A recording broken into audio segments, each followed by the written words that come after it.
Waalaikumsalam warahmatullahi wabarakatuh. Apa kabar anak-anak sekalian? Baik, Bu. Bagaimana dengan Ibu? Alhamdulillah Ibu juga baik. Semoga kita senantiasa dalam lindungan Allah ya. Amin. Sebelum memulai bimbingan kali ini, alangkah baiknya kita berdoa terlebih dahulu. Berdoa dalam hati dipersilahkan.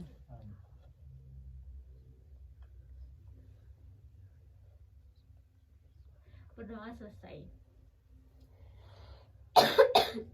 Oke, sebelum memulai bimbingan kali ini, izinkan Ibu memperkenalkan diri terlebih dahulu. Nama Ibu yaitu Angelika Febriani Megawati Kadipa. Bisa dipanggil Ibu Angelika, Ibu Angel, ataupun Ibu Ica. Itu terserah enaknya kalian gimana ya. Boleh nggak panggil Bu Angel?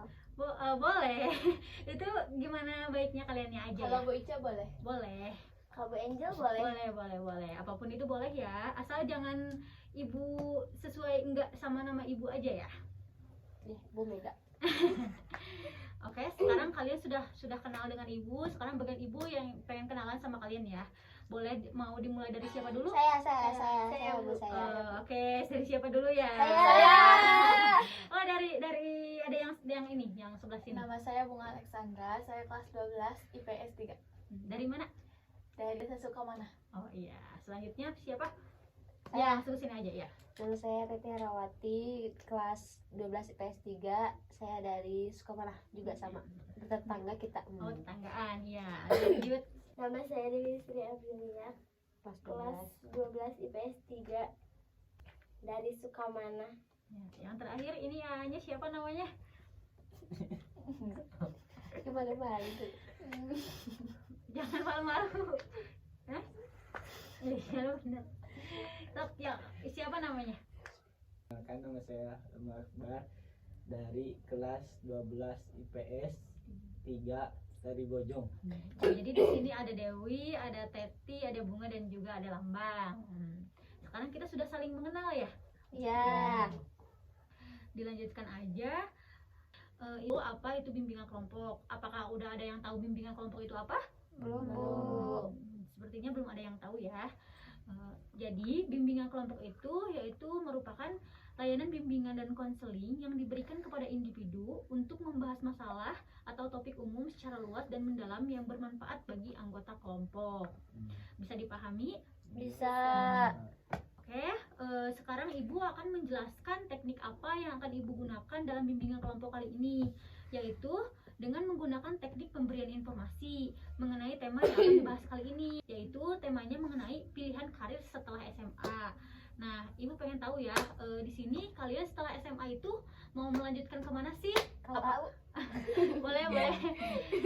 Apakah ada yang ingin melanjutkan kuliah, nikah juga pasti ada kan ya? Pasti, saya mau. Buat cowok-cowok biasanya melanjutkan untuk bekerja. Nah, Ibu ingin kalian menuliskan apa pilihan karir kalian setelah lulus SMA ini ya. Boleh dituliskan terlebih dahulu. Boleh. Satu-satu ya.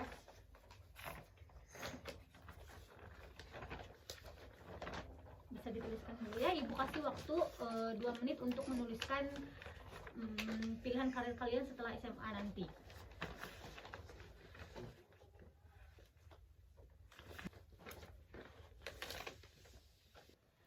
Sudah? Sudah. Oke, sekarang kalian bisa mengumpulkan kepada Ibu. Oke, guys.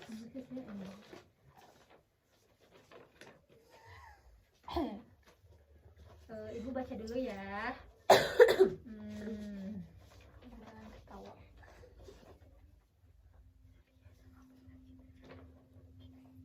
Oke, Ibu sudah membaca. Ini kalian setelah SMA itu mau dilanjut kemana sih? Banyak yang masih bingung ternyata ya. Nah, untuk mengefektifkan waktu di sini Ibu akan menjelaskan terlebih dahulu materi Ibu kali ini, yaitu tentang pilihan karir setelah SMA. Kalian bisa menyimak terlebih dahulu ya. Ya, Bu. Setelah lulus SMA nanti mungkin kalian akan bertanya-tanya kemana sih kalian akan melanjutkan karir kalian selanjutnya. Nah, di sini Ibu akan mencoba menjelaskan beberapa pilihan yang mungkin terpikirkan dan yang dapat dipilih. Yang pertama yaitu melanjutkan ke jenjang pendidikan yang lebih tinggi atau kuliah.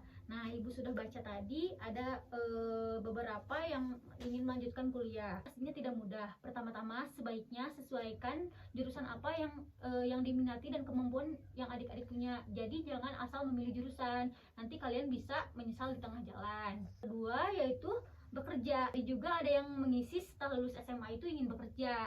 Nah, mungkin ingin bekerja itu untuk membantu perekonomian orang tua ya.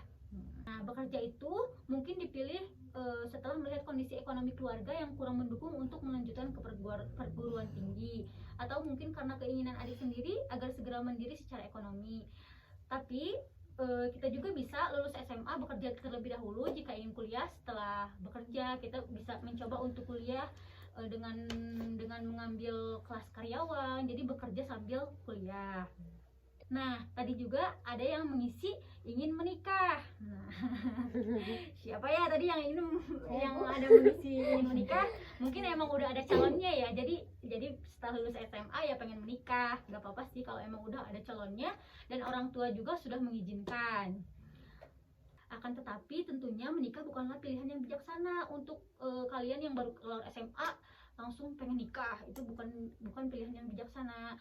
Seharusnya kalian itu mencoba memikirkan lebih matang, karena kalian bisa bekerja terlebih dahulu untuk membantu orang tua kalian. Terakhir yaitu di sini ada buka usaha sendiri. Mungkin masih jarang ya di kita lulus sekolah terus langsung berwirausaha alias punya bisnis sendiri. Padahal ini bukan hal yang tidak mungkin untuk dilakukan. Kalau punya orang tua pengusaha, biasanya anak akan mudah mengikuti jadi pengusaha. Sayangnya sebagian besar orang tua berharap anaknya jadi pekerja. Nah, kalian bisa sedari SMA gitu ya, terjun kepada bisnis orang tua kalian. Jadi setelah kalian lulus SMA, kalian bisa langsung menggeluti bisnis orang tua kalian. Nah, selanjutnya Ibu akan menjelaskan faktor pendukung dalam berkarir ya, yaitu yang pertama, pemahaman terhadap diri sendiri meliputi minat dan bakat yang kalian miliki. Yang kedua, memiliki kedisiplinan tinggi dalam hidup. Kalian itu harus disiplin. Yang ketiga, yaitu memiliki kepercayaan diri dan juga optimis yang tinggi. Yang keempat, memiliki komitmen yang tinggi. Dan yang terakhir, terdapat peran dari keluarga dalam mengambil keputusan karir yang mereka lakukan. Peran dalam keluarga itu sangat penting untuk memilih karir kalian selanjutnya. Jadi usahakan kalian itu diskusikan dengan orang tua kalian. Jadi kalian itu jangan mengambil keputusan sendiri gitu seenaknya aja tanpa melibatkan orang tua kalian. Apakah ada yang ingin ditanyakan? Saya, Bu. Boleh. Apakah Berarti ya? ya, Ya, boleh. apakah ada penghambat dalam karir? Oke, Ibu langsung jawab aja ya. Tentunya penghambat dalam karir itu akan ada ya. Tentunya kurangnya rasa percaya diri.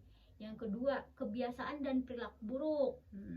Yang ketiga, kurangnya informasi untuk mengembangkan karir. Nah, kalian itu kalau seharusnya terus menggali informasi supaya kalian tidak tertinggal informasi ya. Yang selanjutnya yaitu tujuan karir dan nilai-nilai diri yang tidak selaras. Yang kelima, kurangnya kesadaran diri tentang kekuatan diri, pengetahuan, keterampilan diri. Dan yang terakhir yaitu ketidakmampuan berkomunikasi secara efektif.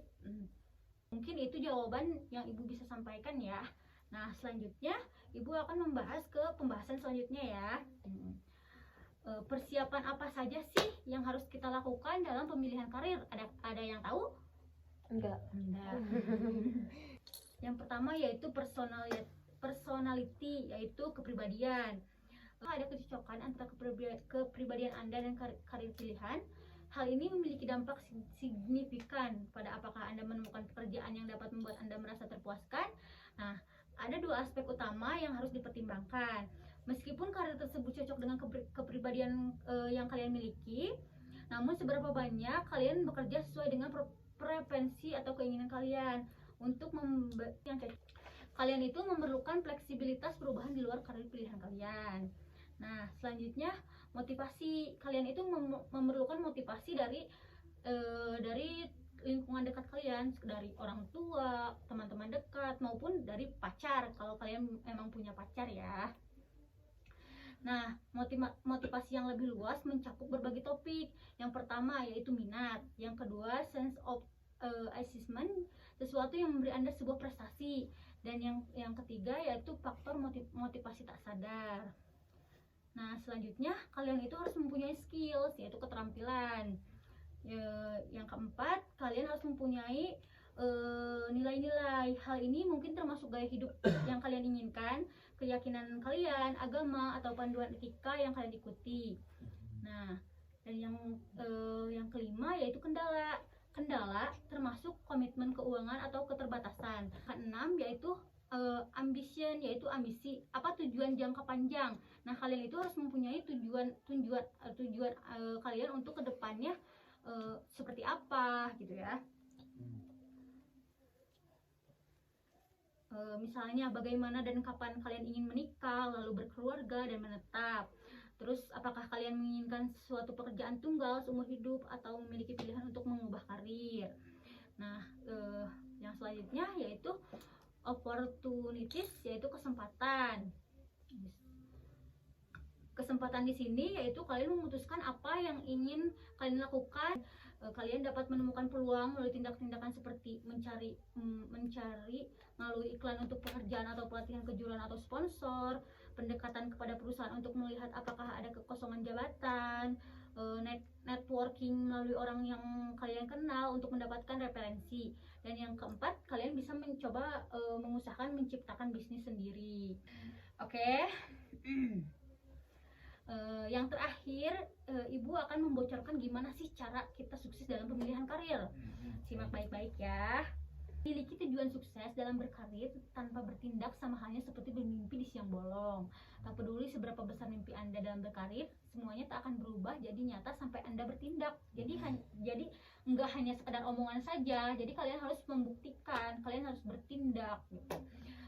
Nah, Ibu akan menyebutkan 7 kunci sukses meniti karir khususnya bagi para generasi muda seperti kalian.